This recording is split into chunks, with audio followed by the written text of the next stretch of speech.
get the chance. Better men than you've been let this dance. So go, leave me, run like you've never run before.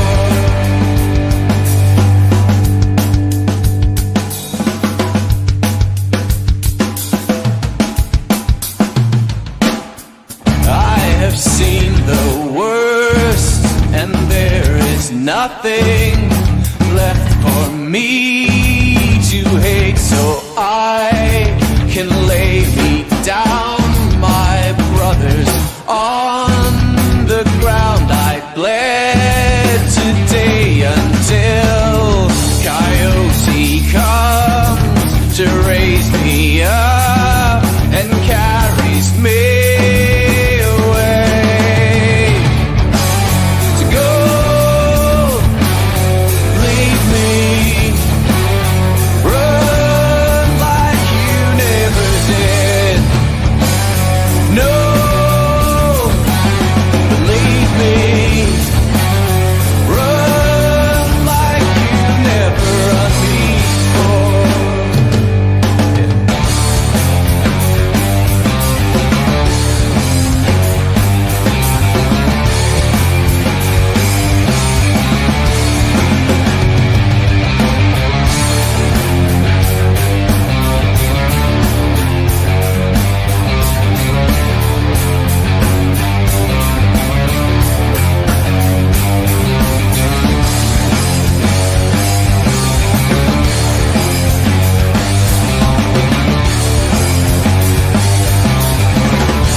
Hello and welcome to the Scottish Rugby podcast in association with the Scottish Rugby blog.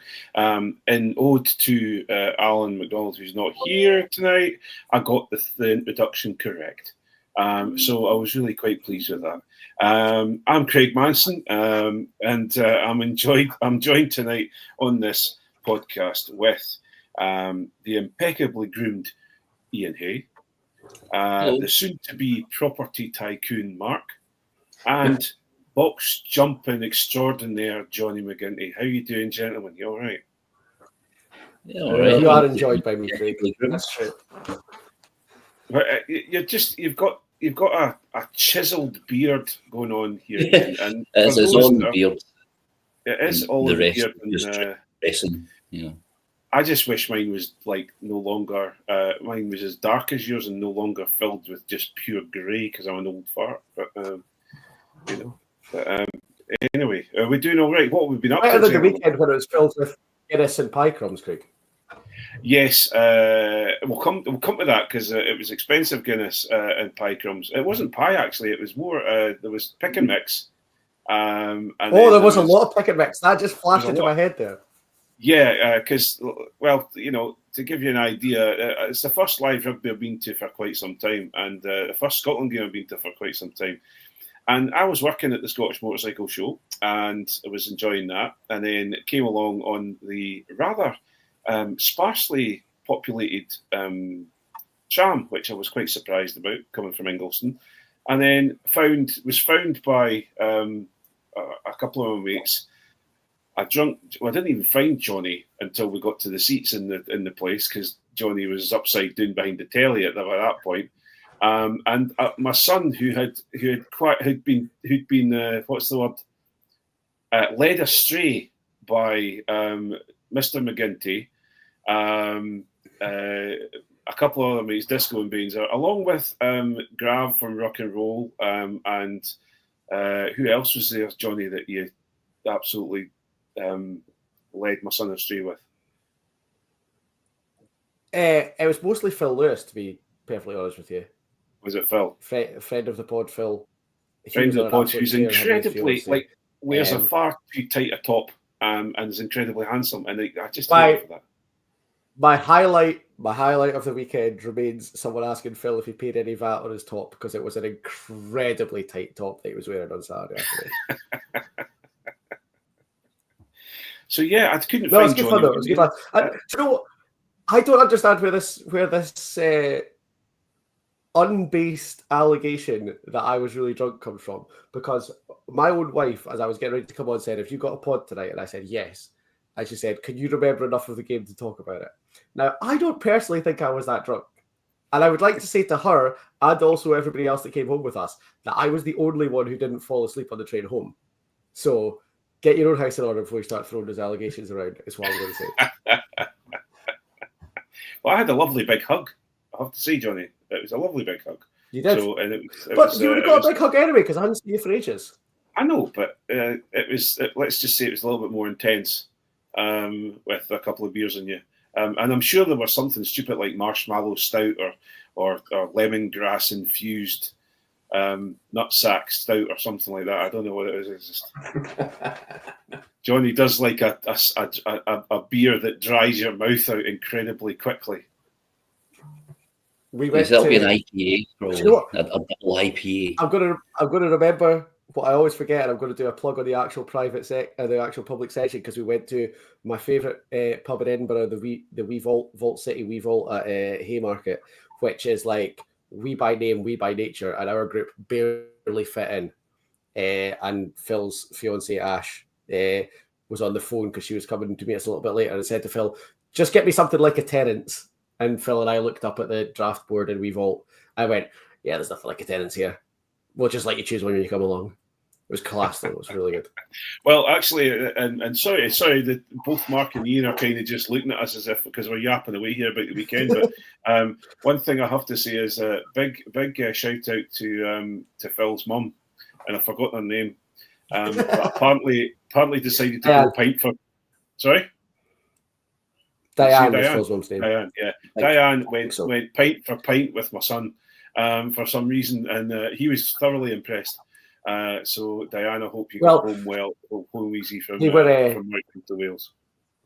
They were sitting away from us, but apparently I've been reliably informed by several sources, including Cammy of the pod, who was sitting with them, that she was giving it both barrels to the Scotland fans in front of and behind them for the entire game on Saturday afternoon as well. So, Mark, how was your weekend? Any tales of woe or fun at the weekend, or were you just busy clearing the house out? Yeah, I gave myself. I was saying to Craig just before we came on air, my house is going on sale, going on the market tomorrow. So my life for the last week has been just a blur of hiding things in cupboards and hoovering. And I actually gave myself Saturday afternoon off. That was my big thing. I tried to focus everything so I could have Saturday afternoon off to watch the rugby. So I managed that. But yeah, all in all, yeah, it's been a decent week. It was the photographs turned out okay, and I got the home survey done and all that. So yeah, all good. Yeah. Next week I can relax. I'm hoping to relax this weekend, but I strongly suspect the rugby may have a impact on that particular. I was quite impressed. Johnny actually took a wee and sharp intake of breath there. I was quite impressed, Johnny, when Mark mentioned hoovering, because it's vacuuming, obviously. And Iain, what was your weekend like? It's all right. I think I made a nice sandwich. Nice. And then watched rugby. We'll talk about it later. The usual. Well, that was the usual Scotland thing of building our hopes up and then sort of making us feel a little bit flat at the end. Yeah. Well, I have to say the Welsh were in a fine voice at the weekend and let us all know about us doing our best to snatch defeat from the jaws of victory. But we will speak about that later on. I will do this my wee bit, and I'm trying my best to try and stop sounding like I'm actually reading this off a bit of paper or off my iPad, but I'm going to have to try and crack on with it. But our podcast is part of the Sports Social Network. Please do give us a follow or a like on your favourite podcast app. If you're watching on YouTube, please hit the subscribe button and don't forget to give us a follow on social media. All of us reprobates are on social media somehow. And you can find all the links on our site, www.scottishrugbyblog.co.uk. And if you're listening on Apple and like what we do, please leave us a review on the Apple Podcast app. If you'd like more content, and you want to support what we do, you can subscribe to our Patreon from just £3 a month, and that gives you access to our super secret Facebook group and the second part of tonight's podcast, as well as Patreon exclusives. We do the odd Patreon exclusive, and we also tonight, for example, we're going to talk about the weekend tonight, but so if you ever want to support us a little bit more and also listen to a little bit more of us blethering, along with probably being a little bit looser with the conversation, and also being doing our best to, how can I put it, to slander as many people as we possibly can. Usually it's it's opposing nations in the Six Nations. We don't tend to slander France that much, actually, but England, Wales and Ireland probably get it on the podcast, on the Patreon. So if you like that sort of thing, please do come over and join us. And we do value both our listeners on the open side that we're talking to you on now, and also on our Patreon side of things. But if you fancy helping us and supporting us, please do visit the Patreon side of things. Right, gentlemen. News. We'll start off with a little bit of international news. The best player in the world has he doesn't have an Achilles heel. That is Ollie Lawrence, but we'll talk about him in a second. But Antoine Dupont is out for at least 8 months, they reckon. Mark, surely we've got to have a little bit of a, not a celebrate, that's wrong, but obviously it gives us a little bit of hope for the weekend. Yeah, absolutely. Because to be fair, when Luku came on, they only scored about 40 tries after that, didn't they? Yeah, but as mind you, I have to say it's Peter Wright. I was listening to Peter Wright on the podcast just after the game. And I wish I'm going to coin his phrase about Wales, but and use it for Ireland. But Ireland were gash, and I probably laughed out loud in the car when he said Wales were gash. But we'll talk about that later on. Ireland were absolutely awful against France, and it was quite pleasant to see them getting the non-arrogant Irish getting a rather a good pasting against the French. But Jonny, Dupont is going to be missed. But I think am I right in saying that Le Garrick is coming back into the squad on the bench, and then you've got Luku who's actually going to control things from 9. So a fitting replacement. Yeah, they're not exactly shy, really, are they? They kind of seem to rotate between Luku and Le Garrick, depending who's more in favour as the bench 9. Anyway, they obviously reckon that Luku can control the start of the game against Scotland better. I mean, there's not a team in the world that wouldn't miss Antoine Dupont, but I don't think that France will be quaking in their shoes. They played the whole Six Nations without him last year, don't forget, because he'd disappeared off to go play sevens. So this is not a new phenomenon for them. It's maybe not as much of a heartbreak as it would be for some other teams, but yeah, you're talking about what everyone outside of South Africa more or less agrees is the best player in the world. Like, you can't say him missing will not be a factor. I just think it's maybe slightly less of a factor for France than it would be for somebody else. Yeah, I'm surprised at you saying that the South Africans don't think he's the best player in the world. They've never talked about it at all. But Iain, Ollie Lawrence is also out with an Achilles injury. He's going to be definitely, they reckon it's going to be an 8-monther for him. So Hugh Pilotu is on their way to a Lions test. Oh, we can but dream. I think Hugh Jones has certainly done enough to prove he should be on the plane. We'll see how Sione gets on with his recovery. Obviously, it's Andy Farrell, so he's going to take the 3 Irish centres probably, isn't he? And they can all go play at 13. But no, it certainly increases the chances of Hughie Pilotu getting to Scotch up Australian paddocks. Absolutely, especially when you consider, and something that surprised me, I totally forgot about it, but, you're looking at Bundy Aki, he's 32, 33, something like that, and it's, they're all the sort of the big Irish players are all starting to look a bit old now. Yeah, I mean, the thing is, with like the golden generation has had successors, so that's why they're still at the top. But I know they are certainly. I mean, 3 of them are retiring after the weekend. Cian Healy has been retired because he's not been selected for the 23. But with age comes wisdom. So as long as they're physically fit to get out there and do what they do, they keep getting results. Yeah. So, gentlemen, the France team is out, and Gail Fickou comes in along with Le Garrick, who's coming in, and Le Garrick is going to be the only back on the bench. They've gone with a 7-1 split, which I can imagine absolutely and utterly rips your knitting, Jonny. You've got enough of a problem with a 6-2 split, which we'll talk about in a minute, but a 7-1 split is just getting ridiculous. Right. I don't have a fundamental problem with a 6-2 split. I'm not. Was it Matt Williams or Jerry Keaveney? Whoever said that it was discrimination against backs. I, as a back, don't personally find it that discriminatory. I don't have a problem with the idea. I think a 7-1 split works very well for South Africa. I think it's probably worked reasonably well for France in the Six Nations, albeit it's been a little bit ropey at points.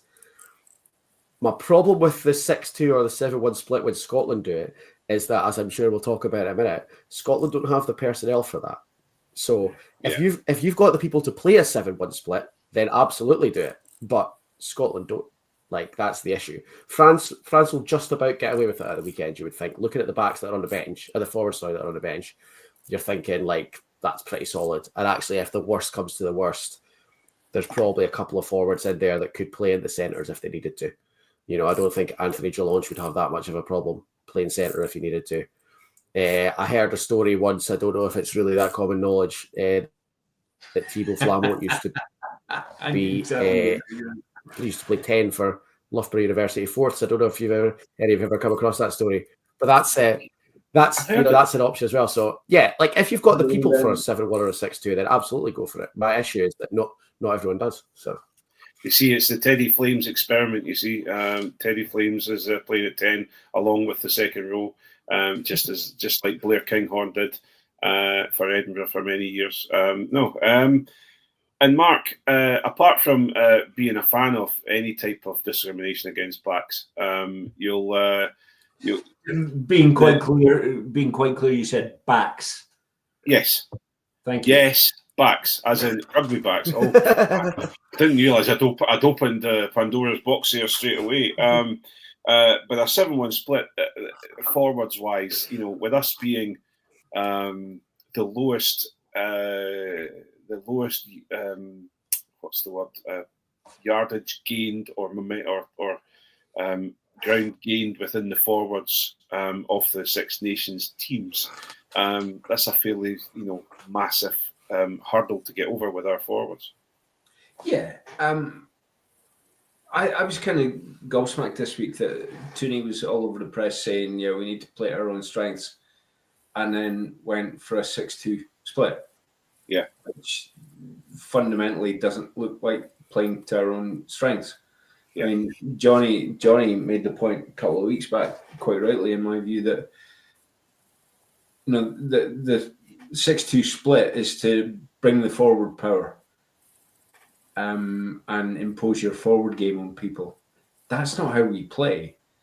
Our 6-2 split is a 5-3 split, bring the fast, speedy boys on. Yeah. So I was kind of, to be perfectly honest, I wasn't that surprised, but I was a wee bit disappointed because that almost seems to be, we'll play to our own strengths, except we're scared of France. And that's how it read to me, Yeah, and I don't know. I think he's trying to. I don't know what he's doing with the forwards, to be honest with you. I sometimes look, and let's we'll move on to the next part of the news. And Iain, Scotland team is out. We've got 2 changes. Gregor Brown comes in for Jonny Gray, who goes onto the bench. Matt Fagerson is obviously in for the old Australian, who's picked up a hamstring injury. Marshall Sykes has come in with Ben Muncaster onto the bench. Jonny Gray obviously has gone onto the bench, and Jamie Dobie is in as well. Iain, again, 6-2 split. I really would have liked to have seen, as Mark has just alluded to as well and talked about, I would have liked to have seen, at least 3 backs in there, and so that we've got the opportunity to mix it up. But what's your thoughts? It does seem like we're trying to fight fire with fire with a 6-2. I wasn't expecting France to go 7-1. Maybe Gregor did, and he thought, well, if they're going 7, I might have to go 6 at least. I do prefer a 5-3 because, like you were saying, that is playing to our strengths. There is more than one way to skin a cat, and that's our way is to try and run around them. I think Brown's in because he's a bit more combative. Gray, obviously, you know what you're getting with him. You're getting set pieces and tackle after tackle. But I think in order to try and get over the gain line, as you said, we're the worst for that in the tournament. And the forwards, I think it's a surprise for me, but I think that's probably played a part. And then also Marshall Sykes, I think he's in just because he's the biggest person we have left. But I'm delighted to see Muncaster. He looks like a real prospect. I'm a fan of his. Yeah, I'm a big fan of Muncaster, and actually, and Jonny, when we watched the game on the weekend, it was Gregor Brown. I felt came on and actually showed something, and actually, I thought he should have been on a little bit earlier, and he really brought on a lot of go forward. He seems a really niggly sort of, how can I put it? He's everything that Marshall Sykes should be. But unfortunately, Marshall Sykes tends to give away stupid penalties because he's almost too, he almost takes Brain out too much. But Gregor Brown was impressive on the weekend. Yeah, he's developed over the last 18 months or so into a great player. He was a real breath of fresh air on Saturday. I thought, a bit of a difference maker because it was all starting to get a bit wobbly. For someone with such an affable smile as Gregor Brown's, he's got quite a high, what Alan McDonald would call a BQ as well. Like, he's a real nasty streak about him, which Scotland have always been missing. We've spoken about it a lot. And that's a spine, even with Jack Dempsey missing, of some fairly solid horribleness, with Gregor Brown coming in alongside Matt Fagerson and Jamie Ritchie. Like, there's a bit more niggle than we're maybe used to. So it'll be interesting to see how he goes on from the start, because I wasn't sure if it was maybe the bench impact that made him look so impressive on Saturday. We'll see if he can do it from the start. But he's been huge for Glasgow. He's becoming a great player, so he's well deserving of his shot. I think it'll be interesting to see how he goes. Yeah, very much so. And Mark, Ewan Ashman on the bench didn't cover himself with glory, coming on and throwing the first line out and losing the first line out. And we really seem to have a drop off especially when it comes to forwards. And we'll talk about this in the Patreon, obviously, about the game on Saturday. But hopefully having Jonny Gray in there, Ben Muncaster in there, hopefully it's going to shore up our forwards bench performance. Yeah, hopefully. I think Ashman. I watched the game back this afternoon, knowing that we were getting together this evening, and I think Ashman rightly got a bit of criticism, but I think he's maybe coming for too much flack. But equally, there's still a big drop off. I think hooker's a weak position for us anyway, because it's not like there's anybody else, right? I'm not going to talk about that one. I was watching Jonny and Iain, but I think hooker's a particular challenge for us at the moment. because I think Paddy Harrison's the coming man, but I think he's still a wee bit callow. But the bench, in the nicest possible sense, the bench that we have now, the majority of the people forwards on that bench are at least third choice in their positions, if not fourth or further down the pecking order due to injuries. And we're just not strong enough in depth to be able to cope with that. Yeah. And Iain, Stafford McDowell comes back to the bench or stays on the bench. Jamie Dobie is there as well. Do you think this is George Horn getting a slap on the wrist for the confusion and the uncontrolledness, the uncontrolled sort of nature of the game when he came on, or is it just the fact? Obviously, we've kind of said it's because Tooney's trying to fight fire with fire, but is there a little bit of that to? I don't want to speak badly of George Horn because I like George Horn and I'm a big fan, and he's been he's been a great servant for the How and also the for Glasgow, but it was a bit scattered on the weekend. I didn't really think it was his fault though. Like when I've watched it, he seems to be making right decisions, and other people coughed the ball up. I mean, there was stuff like you and Ashman thought he'd maybe got over the line, and then we ended up being held up over the line. He made one really good break. I don't really think it's his fault. I think it is just down to the fact that Jamie Dobie's a better winger than him. Yeah. So he has got that versatility to go out there should that arise. And then Stafford McDowell can cover 12 or 13.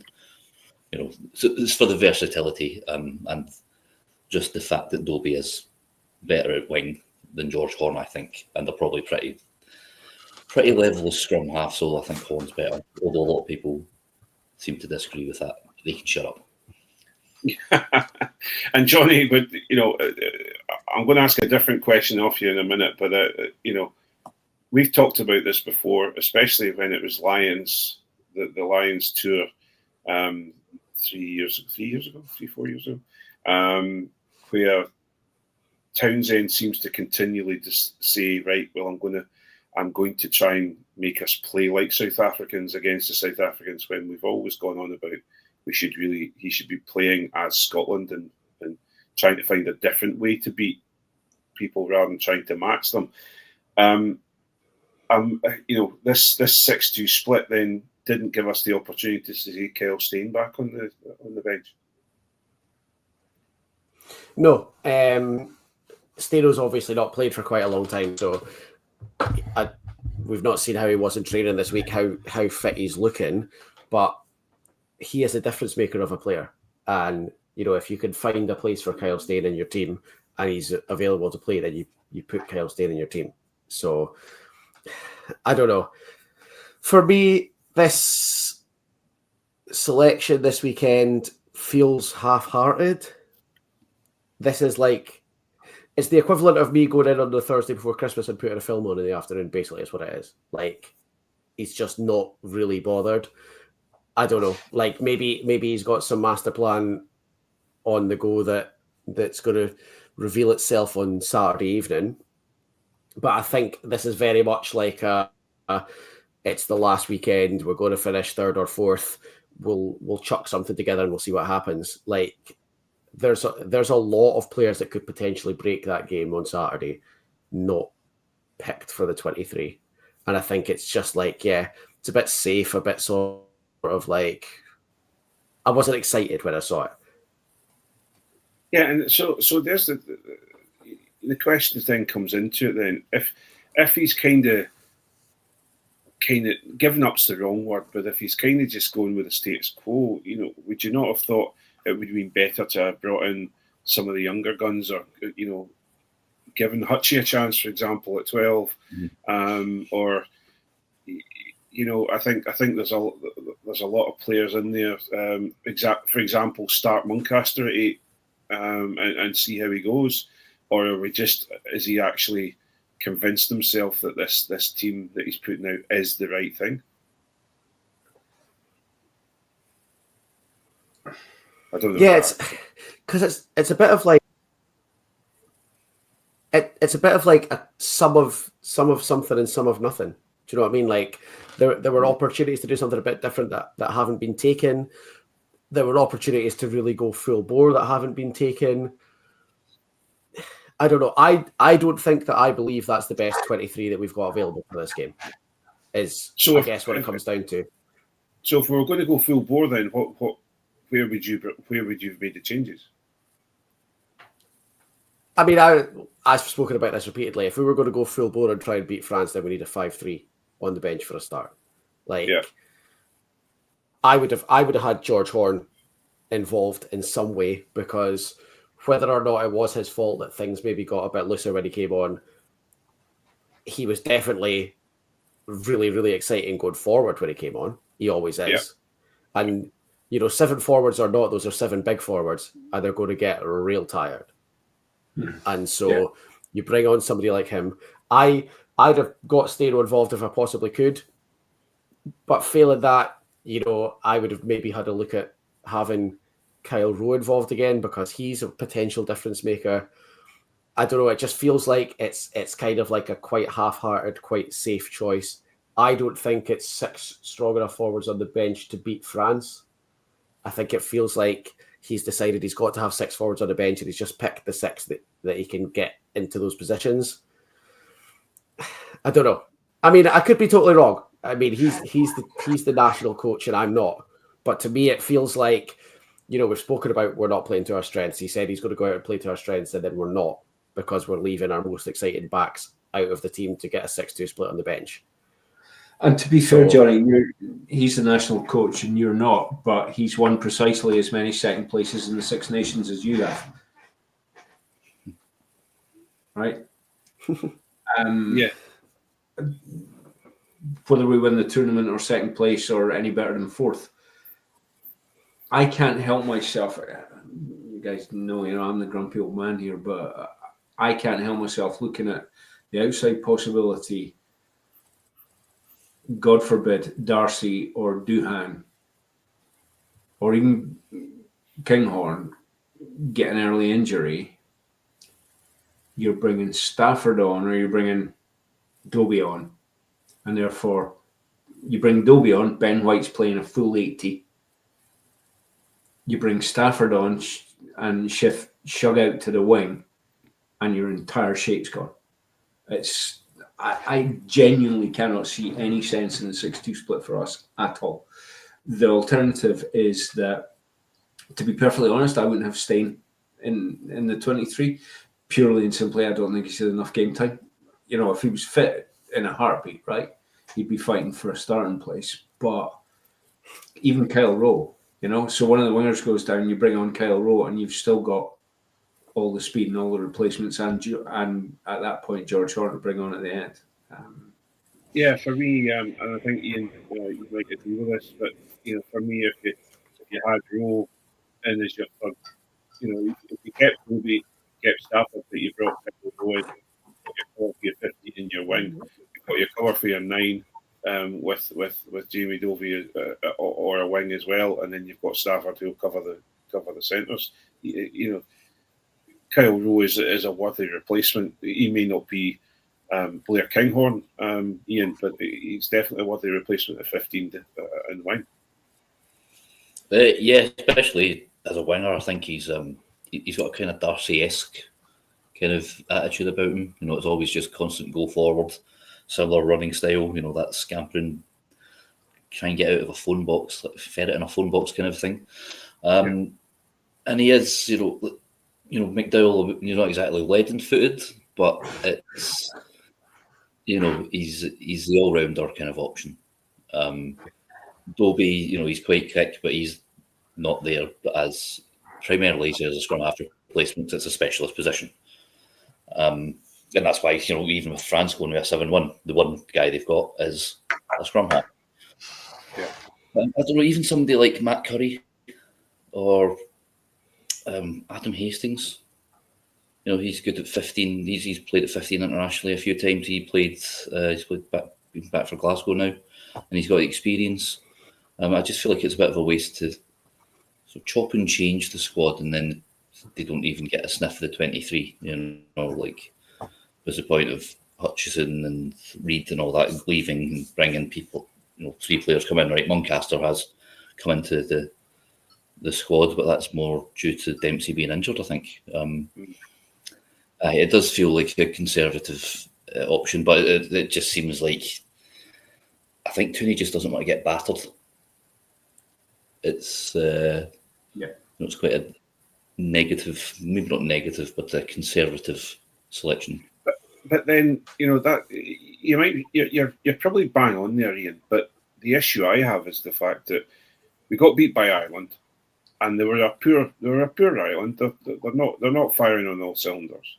We got beat by Ireland, and now we're going up against a team who absolutely pulverised Ireland, and got to a point where we are now saying, right, well, we're going to go with a fairly similar spec team to the one that was beaten by Ireland. I would have probably had more respect for Tooney if he'd gone, you know what, let's mix it up a bit. Let's give them some players that they're not expecting, and let's get the George Horn running some really nasty cheat lines, and really put them under pressure. And I'm just unsure of where we go. Are we being too safe, and are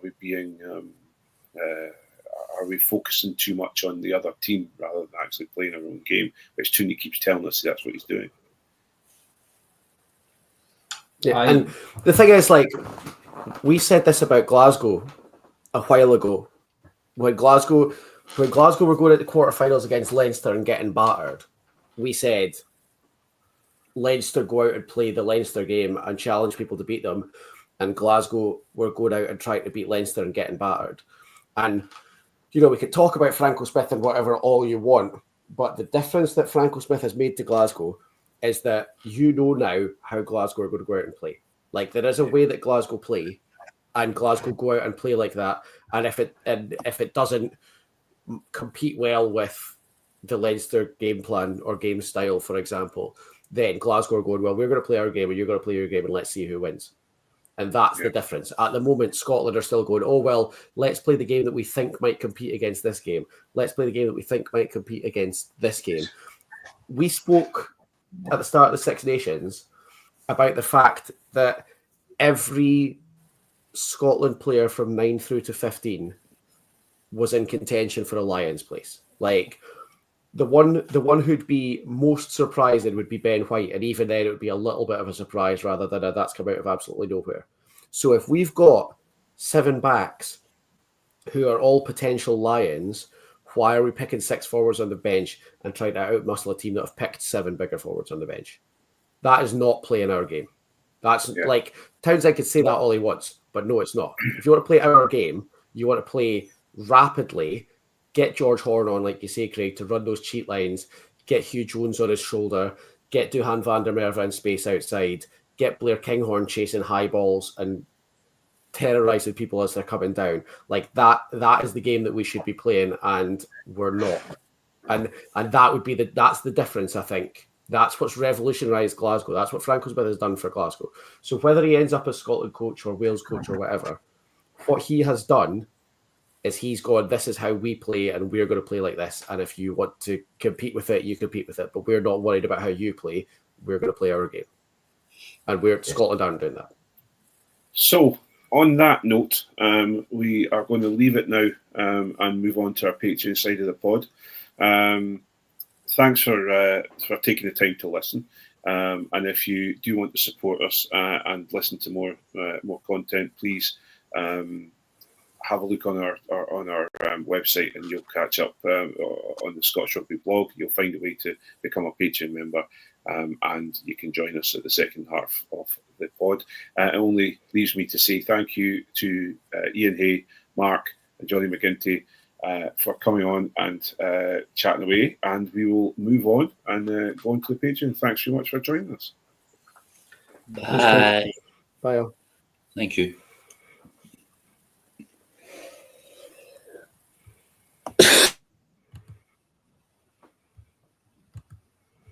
That was tight, Craig. Very impressive. I like